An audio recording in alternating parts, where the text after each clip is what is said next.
everyone to imaginativevisions.com Gaming Central. Justin here, and today, my friends, we are going to be talking about the highly anticipated, newly released Resident Evil game, Resident Evil Requiem, aka Resident Evil 9. Let's talk a little bit about the story. As always, I give you a brief synopsis, so here we go. A new era of survival horror arrives with Resident Evil Requiem, the latest and most immersive entry yet in the iconic Resident Evil series. You'll experience terrifying survival horror with FBI analyst Grace Ashcroft and dive into the post pounding action with legendary agent Leon S. Kennedy. Both of their journeys are unique gameplay styles intertwined in a heart stopping emotional experience. And that's one thing I will definitely have to agree with the synopsis.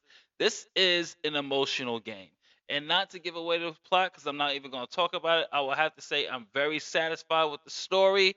It has some twists, it has some turns in there, but I will really want to talk a little bit about the theme here, because the theme of this story is really centered around trauma and overcoming your past.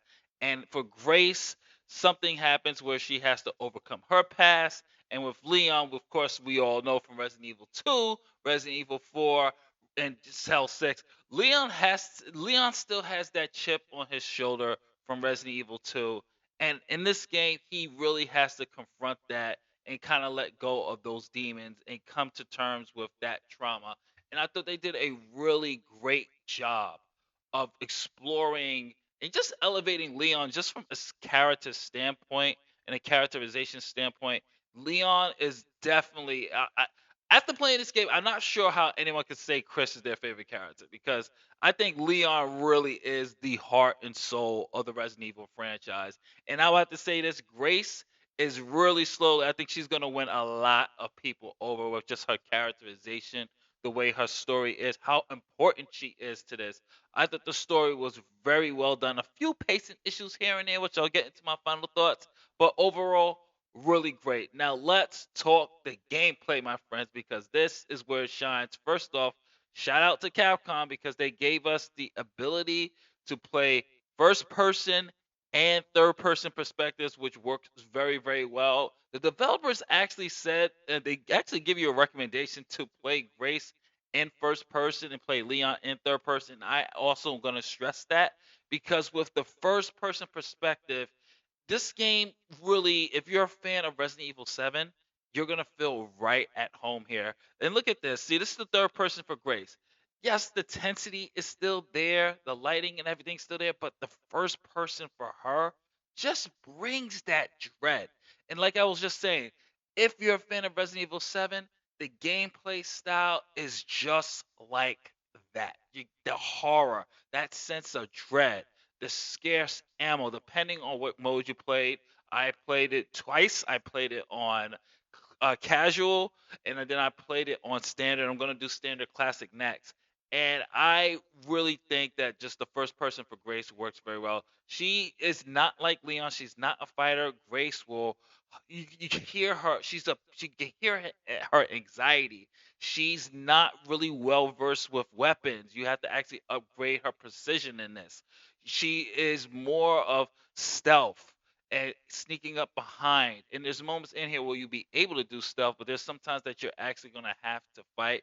And Grace will have like a little knife with her. She'll have her gun, and even the gun her the way she shoots is not as powerful as someone who will be like who's well trained like Leon and Crest. And I thought that worked very, very well. But if you're playing on standard classic, which I started doing glimpses of, it's not gonna be easy. Speaking of Grace, she is being stalked. Every Resident Evil these days has a stalker, and in Resident Evil 9 we have the girl, which is that which they call it here in the documents. The girl is smart, my friends. Do not think that the same path you're gonna do once evaded is going to work a second time, and that's what I loved about it. I will have to say negative points though. Sometimes it's not consistent. The AI can show smartness, but sometimes it just the intelligence doesn't always work. Like you can sometimes still do with the same strategy, so it's not always working there. But Grace, I would have to say, really enjoyed it. Plays just like Resident Evil 7. So if you're love Resident Evil 7, you're gonna fit right at home with the perspective. Now let's talk about our boy Leon. Now, if you are a fan of Resident Evil 5, Resident Evil 4 remakes, more importantly, Resident Evil 2 and Resident Evil 4 remakes, this is just like that. Fit right at home here. Leon works perfectly third person. I didn't try Leon with first person, so I can't really get too much into that. But Leon is a complete seasoned vet badass in here, armed to the T. And one thing I liked about his characterization, which I didn't get to talk about with the story, is that Leon is just kind of fed up with this shit. He's tired and he is less patient. He is just precise. Like he doesn't care anymore if it's just a zombie. Once you turn, that's it. He's just like, yo, I'm taking you out. And you get that feeling in here with just new weapons like his axe. You got, of course, just standard shotguns, your hand grenades. If you played 2 and 4 remakes, you're gonna feel right at home. You're gonna feel right comfortable with it. And like I said, he's armed to the T. He's also able to pick up weapons such as the chainsaw if another enemy uses it, and you can just slice and dice in here and just really grind these gears in here. It is just a brutal, gory mess of a spectacle that we absolutely love for this with Leon. But folks, the new axe works really good, and it's really a staple in Leon's gameplay as well. You're able to just do, as you just saw me there, slice and dice. You also be able to parry attacks in there, but you also have to be very careful of your surroundings in here because Leon, these zombies are smart. Like I said, they come from behind, they come from the side. They're able to pick up weapons. The chainsaw, as you can see right here, he just picked it up and he is absolutely going ape shit with it. So you have to really strategize. Even though Leon does have bullets, he's more precise. It's still a challenge. As you can see here, I died because this freaking zombie that had a damn chainsaw attached to them just attacked me. But you're also able to upgrade. Unfortunately, my friends, there is no merchant in this particular game, so you're not going to get the got good things on sale, stranger. But you're able to upgrade, and the upgrade system is really good in this one as well. Fits just like 4. You're still able to get a new case to expand. Of course, same thing like 7 and 8 and 2 and remake of 4. Certain items you can discard, certain items you can sell. You can actually sell the old guns. You can buy new guns. You can also upgrade. You can tune. And Leon also gets his signature armor. So there's a lot of things on Leon's front that you're able to upgrade. Grace is not really much of an upgrade like as detailed as Leon, but Grace is able to craft. She has a better craft system compared to Leon. Leon has a craft system as well, but Leon is more focused on tuning up his guns and his ammunition. So there's a lot of guns in here. This game, second playthrough, there's different guns you can unlock. You can unlock infinite ammo depending on things. The game also comes with challenges, and of course, there are little Easter eggs in throughout the game as well. And of course, there's a little things just like Resident Evil 4. There are things that you can shoot. I think this one's a raccoon. There's a raccoon that you can shoot throughout the game. The more raccoons you find, if you unlock it, of course, you're gonna get points. And I just have to say, it's just really greatly done. And great thing about the upgrade system, you're earning points by just playing the game, by beating as much many bosses. Depending on how you kill, you get probably a little bit more points. So, like if you kill a horde of zombies in one shot by throwing a bomb, you'll get a lot more points for that. So, I found that I was able to actually upgrade certain weapons throughout my first playthrough. Now, let's talk about the gorgeous graphics. Now, this is what I said with certain elements of the first person, third person perspective. This particular scene, the opening scene of Grace walking through Renwood City, I did this in third person just because it just from a cinematic standpoint, it looks way better than the first person. This was recorded on my PlayStation 5 base. It ran at 60 frames per second. I had no issues, no hiccups. Instant loading time when I loaded the game up, by the way, folks. Like when I loaded my save file, I was Like I think it was 2 or 3 seconds.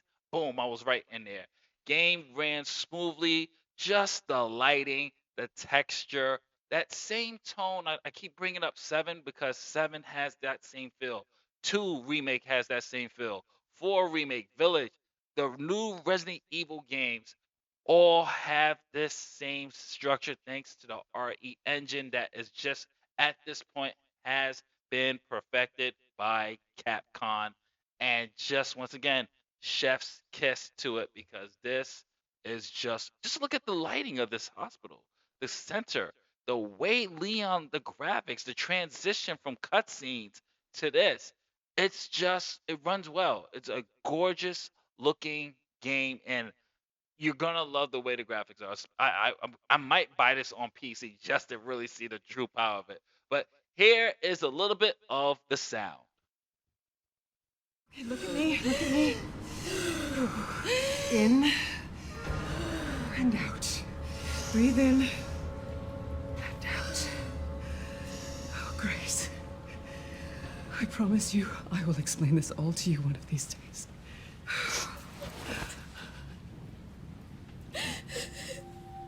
Grace. Please know that you are my hope. Never forget that. What are you talking about? Just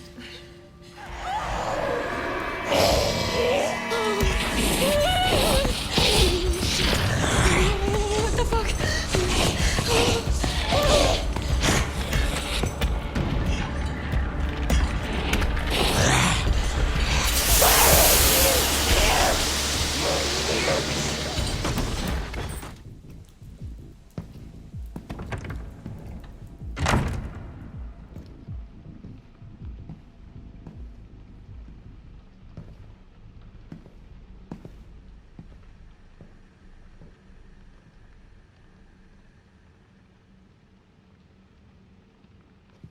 Mr. Kennedy, welcome. Dr. Gideon has been expecting you. Funny. I don't remember getting an invitation. Sound is absolutely phenomenal, my friends. From just as you can see from the stellar voice acting to the sounds of the monsters to the musical score, it just fits the survival horror tone tremendously. Really great chemistry between Leon and Grace as well. Just powerful performances all around. Like I said, like the game's theme is really centered on overcoming your past, trauma, destiny, and this game really does hammer that home, especially when it comes to the sound, the voice performances, the music, the tone. It is just pure cinematic experience that I say you have to play it on the best sound system possible in your house, or if you have a PC, best sound system. As far as replay value goes, the story alone I will say gives it replay value because of that emotional weight of Leon and Grace and just other characters as well that have to deal with trauma, past. And I will have to say this, Umbrella is the most evil corporation in video game history. Like when you see what they did to people, it I mean, we grew up with these characters and this franchise. It's absolutely horrible what they've done. And of course, there are a lot of challenges, Easter eggs, things to unlock. I'm not sure if they're having DLC down the line, but just the experience of story alone is worth of a replay value in here, folks. So I will definitely say I will play it again. I'm gonna play it on classic and then try Insanity, but I heard Insanity is just as advertised. It is absolutely insane. So let me give you my final thoughts here before we get into the ratings here. Resident Evil Requiem, Resident Evil 9 is absolutely a must buy. Great gameplay, great story. Does have a few pacing issues that I will have to say I didn't like. There was moments in here where I was really getting into Leon, then we cut back to Grace, or I was really getting into Grace, and then we cut back straight to Leon. It kind of ruined the tone shift that was going, and it kind of throws you off with that. So I'm gonna give my final rating here. Here's the power up bar. I'm going to give Resident Evil 9. It's not a masterpiece, but definitely give it a level up. It is a absolute gem. Definitely check this one out. If you like what we do here, don't forget to like, share, subscribe, hit the notification bells. This is Justin from imaginativevisions.com. Later days, I'll catch you on the next one. Resident Evil Requiem gets a level up.